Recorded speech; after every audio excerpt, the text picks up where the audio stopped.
Good news network के सत्यपथ कार्यक्रम में आप सभी को निर्मल का अभिवादन, निर्मल का नमस्कार। कार्यक्रम की श्रृंखला आगे बढ़ाते हुए पेश है एक सुंदर गीत। धन्यवाद सदा प्रभु कृष्ण तुझे, तेरे सन्मुख शीश नवाते हैं। हम तेरी आराधना करने को दरबार में तेरे आते हैं। धन्यवाद सदा प्रभु कृष्ण तुझे।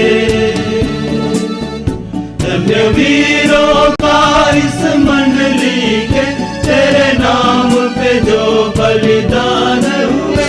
धन्य वीरों का इस मंडली के, तेरे नाम पे जो बलिदान हुए। हम उनके साहस त्याग को ले, हम उनके साहस त्याग को ले, नित्य आगे बढ़ते जाते। धन्यवाद सदा प्रभु कृष्ण तुझे, तेरे सन्मुख शीश नवाते। हम तेरी आराधना करने को दरबार में तेरे आते। धन्यवाद सदा प्रभु कृष्ण तुझे। जिस क्रूस पे तेरा रक्त बहा, संसार के पापी जन के लिए। जिस क्रूस पे तेरा रक्त बहा, संसार के पापी जन के लिए। उस क्रूस ध्वजा से प्रेम तेरा, उस क्रूस ध्वजा से प्रेम तेरा, हम दुनिया में फैलाते हैं। धन्यवाद सदा प्रभु कृष्ण तुझे, तेरे सन्मुख शीश नवाते। हम तेरी आराधना करने को दरबार में तेरे आते। धन्यवाद सदा प्रभु कृष्ण तुझे। अपराध क्षमा कर दया निधि, बल पौरुष दे अगुवाई कर। अपराध क्षमा कर दया निधि, बल पौरुष दे अगुवाई कर। फिर अपने तन मन जीवन को, फिर अपने तन मन जीवन को वेदी पर आज चढ़ाते। धन्यवाद सदा प्रभु कृष्ण तुझे, तेरे सन्मुख शीश नवाते। हम तेरी आराधना करने को दरबार में तेरे आते। धन्यवाद सदा प्रभु कृष्ण तुझे। पवित्र शास्त्र बाइबल में यह लिखा है कि by grace is sufficient for you. यह कथन किसने किससे कहा? यह कथन प्रभु यीशु ने पौलुस से कहा कि मेरा अनुग्रह तुम्हारे लिए पर्याप्त है। हम किसी भी महकमे, किसी भी डिपार्टमेंट में काम करते हों, अगर हमारे सीनियर अधिकारी या हमारे मैनेजिंग डायरेक्टर की कृपा दृष्टि हमारे ऊपर बनी है तो ये बात तय है कि हमारी जिंदगी में हरियाली और खुशहाली काफी लंबे अरसे तक बनी रहेगी। इसी प्रकार से सृष्टि के मालिक की कृपा अगर हमारे ऊपर है तो ये बात निश्चित है, ये बात तय है कि हमारे जिंदगी का सफर आसानी से तय हो जाएगा। हमारी समस्याओं का हल हमें आसानी से उपलब्ध हो जाएगा। इस संदर्भ में डॉक्टर देवदास आपसे कुछ शेयर करना चाहते हैं। आइए सुनते हैं डॉक्टर देवदास के सुलझे हुए विचार। मित्रों, परमेश्वर पिता को फिर से एक बार धन्यवाद देते हैं कि हम एक दूसरे के साथ बातें कर सकते हैं और इस समय के लिए हम उसे धन्यवाद देते हैं। मैं आज आपसे कृपा के बारे में बात करना चाहता हूँ। परमेश्वर की कृपा, वो कृपालु है, दयालु है, अनुग्रहकारी है, सारी चीज़ें उसमें भरी हुई है। सृष्टि का कर्ता है, सारी चीज़ों को बनाया, हमें रखा, हम जीवित हैं उसकी कृपा से, उसकी मेहरबानी से। वो प्रेम करता है हमसे, उसकी कृपा हम पर है। कहते हैं एक लड़का एक साधु जी के पास गया और कहा कि महात्मा जी, परमेश्वर की कृपा को हमें समझाइए। उसने कहा ठीक है, मैं तुमको समझाऊंगा, लेकिन अभी नहीं, कल सुबह के टाइम मैं आऊँगा भिक्षा लेने, उस समय तुम मुझे भिक्षा देना और मैं तुम्हें उसके कृपा के बारे में पूरा बताऊंगा। ठीक है। अब लड़का बड़े बेसब्री से इंतजार कर रहा भाई कि सुबह कब होगा और साधु जी कब आएंगे और मेरे प्रश्न का उत्तर मिलेगा। वो जिज्ञासु था, जानना चाह रहा था। तो उसने कुछ अच्छी अच्छी चीजें तैयार करके रखा कि साधु जी को दूंगा। जैसे साधु जी अपना कटोरा लेके आए तो उसने डालने को किया और वापस ले लिया। बोले क्या हो गया? तो बोले महात्मा जी एक मिनट, वो कटोरा मेरे को दीजिए, मैं साफ करके लाता हूँ, इसमें कंकड़ है, गोबर भी दिखाई दे रहा है, कचरा भी दिखाई दे रहा है, इसको मैं साफ करके लाता हूँ और आपको ये सारी अच्छी अच्छी चीजें मैं जो रखा ये मैं आपको दूंगा।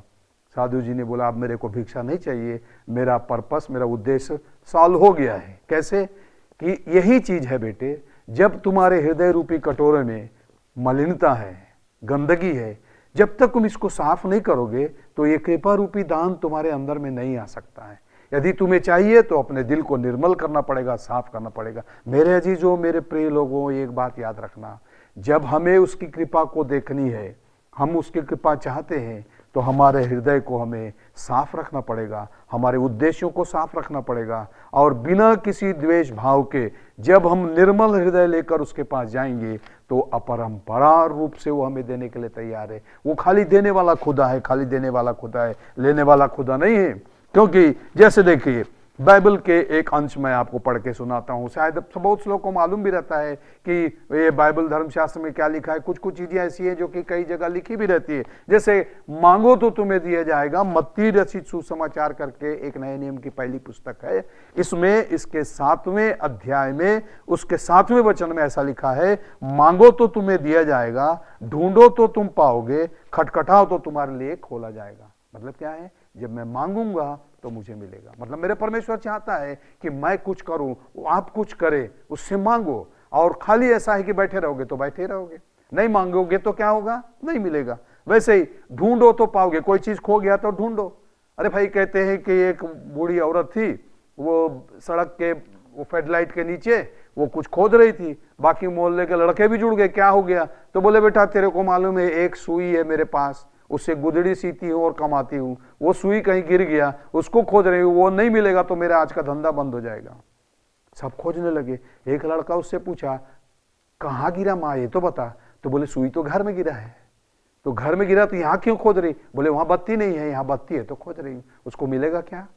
नहीं मिल सकता। मेरे अजीजों, वहीं खोजो जहां मिल सकता है। मेरा कहने का मतलब ये है, हमको खोजना वहीं पर है जहां पर हम उसे पा सकते हैं। बोलते ढूंढो तो तुम पाओगे, खटखटाओ। जब तक आप किसी दरवाजे में जाके कॉल बेल नहीं बजाओगे, खटखटाओगे नहीं, आवाज नहीं दोगे तो कौन खोलेगा? कोई नहीं खोलेगा। किसको मालूम आप आगे हो?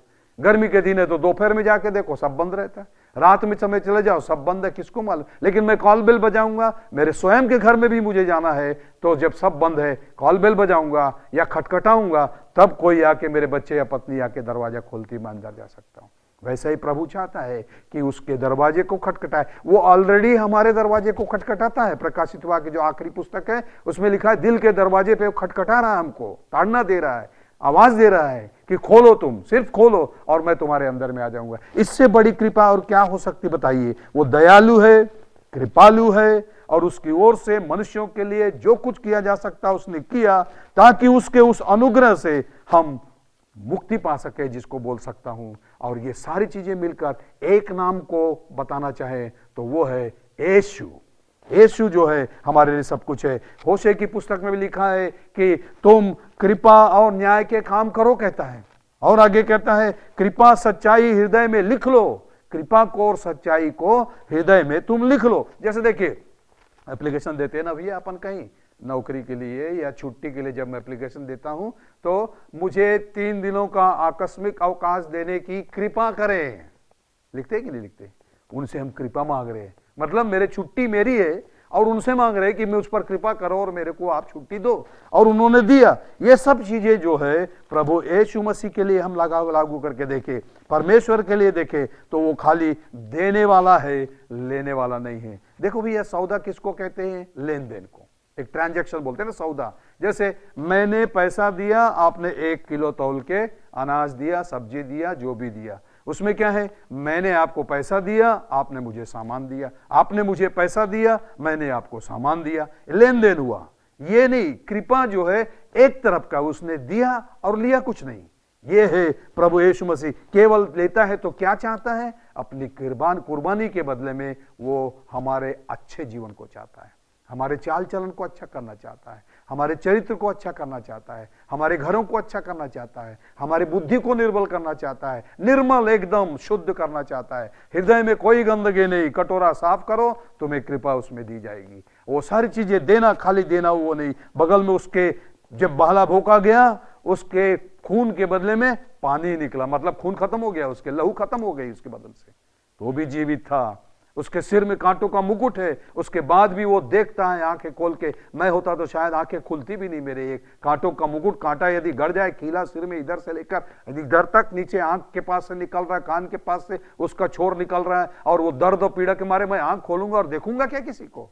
शायद बेहोश भी हो जाऊंगा। लेकिन प्रभु यीशु मसीह जो है शक्तिशाली है, बोलता पराक्रमी परमेश्वर है, शांति का राजा है, राजकुमार है, अद्भुत है, एक युक्ति करने वाला परमेश्वर है। वो सारी चीजें उसमें समाई हुई है। इसलिए कहता है कि जब क्रूस लेके चल रहा है और जाते जाते जब लोगों को देखता है और बोलता कोई है जो कि शायद मेरी तरफ देख सके, नहीं, लोग सब भयभीत है, क्योंकि शायद यीशु मसीह का बोले तो उस पर भी ताड़ना पड़ेगी। लेकिन फिर भी कहता है पिता इन्हें क्षमा कर। ये कृपा नहीं तो और क्या है? उसने अपने परमेश्वर ने एकलौता पुत्र भेज दिया, कृपा नहीं है तो और क्या है? उसने हमारे लिए कहा जो कोई मेरे पास आएगा उसे मैं नहीं निकालूंगा। लिखा है बाइबल धर्मशास्त्र में, यूहन्ना 6:37 वचन में बोलता है, जो कोई मेरे पास आएगा उसे मैं कभी नहीं निकालूंगा। और बोलिए उसके बाद भी अपन नहीं जाते तो गलती किसकी भैया? आपको बड़ी बार बुला रहा हूं, आइए आइए आइए, इतने बार बुलाने के बाद भी नहीं आते। वैसे ही यूहन्ना 4:40-41 वचन में कहता है फिर भी तुम मेरे पास आना नहीं चाहते। मेरे जीजो याद रखना, इतने प्रेम से बुलाने वाला हमारे पास और कोई नहीं है, क्योंकि बाइबल में कहता है यदि तुम विश्वास के साथ उसका नाम लोगे तो तुम उद्धार पाओगे। क्योंकि जो कोई प्रभु का नाम लेगा वह उद्धार पाएगा, क्योंकि धार्मिकता के लिए मन से विश्वास किया जाता है और उद्धार के लिए मुंह से अंगीकार किया जाता है। यदि मुझे अभी उसकी कृपा की चाह है मेरे अंदर में, तुम्हारे अंदर में, तो उसे स्वीकार करके देखो, मांगो, मांगने से देखो कैसे वो देता है कि नहीं। कृपा है, उसने हमसे प्रत्यक्ष संपर्क रखा है और हम उससे मांग सकते हैं, और इसलिए मांग सकते हैं क्योंकि वो देने वाला, देने की हिम्मत रखता है। ये विश्वास मैं आपको दिलाता हूं, मांग के देखो और तुम पाओगे। और देखिए हमारे साथ प्रत्येक संपर्क है भैया उसका। कहते हैं कि सेकंड वर्ल्ड वॉर में चर्च नाम का एक पादरी था, वो जा रहा था जीप में दौड़ते, एकदम तेज जा रहा था, क्योंकि नाव में उसको नदी पार करना था और दूसरी नदी में उसको चर्च अटेंड करने के लिए जाना था। इनका नाम भी चर्च है, चर्च के लिए जा रहे और जा रहे तो एक सिपाही बीच में मिला, बोले लिफ्ट दो भैया। फट से रोका, वो सिपाही आके पीछे बैठ गया और चलने लगा, और बीच में उसको पता नहीं अचानक वो जीप को ब्रेक मार के रोक दिया। जैसे ही रोका, पीछे वाला चक्का फाट से फूटा। वो सिपाही जो है इधर उधर घूम रहा है, ये पादरी जैक लगा के पूरा चक्का बदल रहा है, और बदल रहा है तो वो सिपाही से रहा नहीं गया। और वो भाई साहब एक बात बताइए, मुझे नहीं मालूम आप कौन हो, क्या हो, कहाँ जा रहे हो, लेकिन मेरे को ये बताइए आप गाड़ी कैसे रोके? आपको मालूम था क्या चक्का फूटने वाला है? तो बोले नहीं मुझे नहीं मालूम था। फिर कैसे रोके? बोले खुदा ने मुझे आवाज दी रोक, और मैंने रोक दिया। ये फूट गया तो उसीलिए शायद रोका, मैं बदल रहा हूं, मुझे जल्दी जाना है। तो वो सिपाही क्या बोलता है घूम के, मैं ये नहीं जानता कि तुम्हारा खुदा कौन है, मैं ये नहीं जानता कि तुम किससे बात करते हो, लेकिन इतना जान गया हूं कि तुम्हारा प्रत्यक्ष संपर्क है। यही चीज मैं आपको बोलना चाहता हूं। मांगो तुम्हें मिलेगा। वो अद्भुत रीति से हमारी अगुवाई करता है, हमारी हर चाल को ठीक करता है, और हमें उस सकरी मार्ग में चलने के लिए वो अगुवाई करता है। आप विश्वास करिए, उससे मांग के देखिए, और फिर उसके बाद नतीजा क्या होता है अपने आप में उसको तौल के देखिए। इन सारी बातों में खुदा आपको आशीष दे, उसकी कृपा आपके ऊपर बरसे और स्थिर रहे। आमीन। उम्मीद है आप सभी को हमारे ये कार्यक्रम बहुत पसंद आ रहा होगा। बड़ा रोचक कार्यक्रम है। इस संदर्भ में अगर आपको कुछ और जानकारी हासिल करनी है तो आप अपने निकटतम चर्च से जरूर संपर्क करें। इसी के साथ आप सभी को निर्मल का नमस्कार। अलविदा।